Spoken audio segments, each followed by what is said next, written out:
Gusto mo bang magsimula ng negosyo pero hindi mo alam kung talagang handa ka na ba o hindi? Guys, kung yan ang desire mo, you got to finish this video because in this video, we're going to talk about the 6 signs if you are ready for business. Videos that will make you wealthy and debt-free. Hi there, this is Ching Kitan, your pambansang wealth coach. Alam mo, starting a business is one of the more scary because mas marami pa tayong naririnig na horror stories. At the same time, siguro may personal experience ka na, imbis na kumita ang negosyo mo, ay nalugi ka. Pero ito lang po, babala sa mga taong hindi pa nag-uumpisa, bago ka mag-umpisa, alamin mo muna kung ano yung signs kung ready ka na ba o hindi. At para sa mga tao na nalugi po, baka ito na po ang sign para ikaw ay makapagsimula muli. So, ano yung 6 signs kung ready ka na sa business? Sign number 1, may sapat ka ng ipon para sa puhunan. Alam mo, hindi mo pwedeng iasa lang ang utang pagkapag nagsisimula ka ng negosyo. Bakit po? Let me explain. Kasi ang probability po malugi ang business ay mataas. At ito po ang masakit. Once you lose your capital, nagbabayad ka pa ng interest. So, mas maganda po, may extra savings ka na pwede mong gamitin bilang puhunan. Just in case na magkamali ka, ang nawala lang po yung principal, wala kang interest. Diba? At hindi mo kailangan gagalawin mo yung emergency fund mo para makapagsimula ka. Diba? At syempre naman, ang kagandahan pa dito, kapag wala ka pang sapat ng pondo, ang ibig sabihin yan, chill muna. Hindi pa time. Sign number 2 po, kung ready ka na mag-start na magnegosyo, handa ka na mag-risk at alam mo na pwede kang matuto sa mga failures mo. Uulitin ko, before you can succeed, you need to experience failure. Hindi lahat ng negosyo ay panalo. May ups and down. Walang guaranteed success. Siyempre naman, dadaan ka sa pagkakamali. Pero, may good news po ako sa inyo. You can still avoid yung tinatawag nating risk, minimize risk. How? Kung meron kang coach, mentor, na pwedeng magturo sa iyo right from the start at sasabihin sa iyo, ay, nako, wag mo gawin to. Nako, I'm sure malulugi ka. Hindi siya magandang idea. So, if you are looking for coach and mentor later during the end of the session, I will tell you kung paano kita matutulungan. Okay, third sign, kung ready ka na talagang magnegosyo, may malinaw kang business plan. Oo. Alam mo, importante po yung kahit na simple one-pager na business plan. Kung wala kasing plano, walang direksyon. Pag walang direksyon, lost ka. Dapat alamin mo, number 1, sinong target market mo. Dapat alamin mo kung anong problema nila. Kailangan alam mo yung solusyon na ino-offer mo. And based on the solution, anong products and services that you want to develop. So, pag may products and services ka na, dapat may strategy ka. At naiintindihan mo talaga yung ins and out. Again, pag hindi mo rin alam ang ins and out, kung wala ka pang business plan, again, my friendship, business is not for you. Pero kung meron ka, pwede ka na.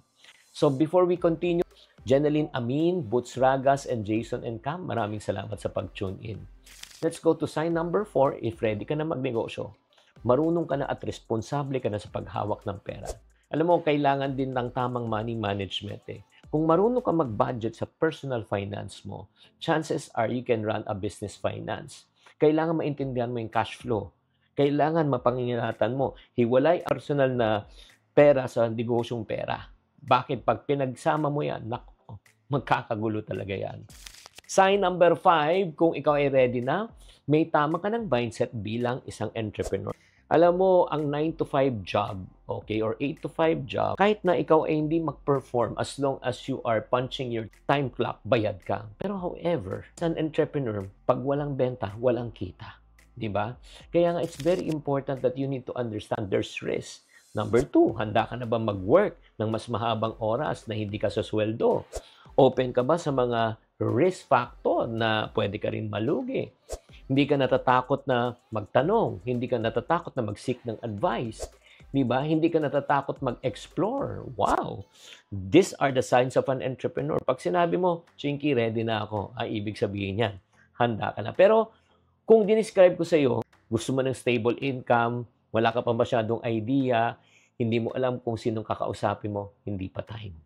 Number 6. Kung ready ka na talaga mag-start ng business, meron ka ng support system. Mo kailangan may sumusuporta po sa iyo. I suggest, in order to increase your chances of succeeding, dapat meron kang guide, meron kang coach, meron kang mentor na mapagtatanungan sa negosyo. May pamilya ko, kaibigan na susuporta sa inyo emotionally and financially. Handa ka na rin makipag-network at makipag-collaborate sa ibang negosyante. Alam mo, ito lang ha, kapag mag-isa ka lang, ang hirap ng journey. Mas maganda may sumusuporta sa'yo. Kaya nga guys, check natin ulit itong 6 signs. Sign number 1, may sapat ka ng ipon, hindi ka mangungutang. Number 2, handa ka na mag-risk. Number 3, may malinaw kang business plan. Number 4, marunong ka na humahawak ng pera. Number 5, may tama ka ng mindset as an entrepreneur. Number 6, may support system ka, may mentor at may coach ka. Among the 6 signs, 5 out of 6 sa listahan na ito, kung na-check mo, congratulations, you are ready to start your own business. Pero kung kulang pa, huwag mo nang magmamadali. Mag-ipon ka muna, mag-aral ka muna, palakasin mo muna ang mindset mo. At kung ikaw naman, sasabihin mo, Chinky, gusto ko lang talaga mag-business pero hindi ko alam. If you want my help, you just type NEGO in your comment section. I will send you a link and then let's communicate. Kung magkakaroon ako ng mga business session, program, we will advise you on how I can coach you to get started or if not naman, to expand your business. Sana naman na-enlighten kayo para malaman nyo kung ready na kayo hindi. I-comment nyo na lang sa comment section kung ano pang mga katanungan nyo pagdating sa negosyo. Tatandaan, tamang karunungan, tamang disiplina po ang susi sa pagyaman.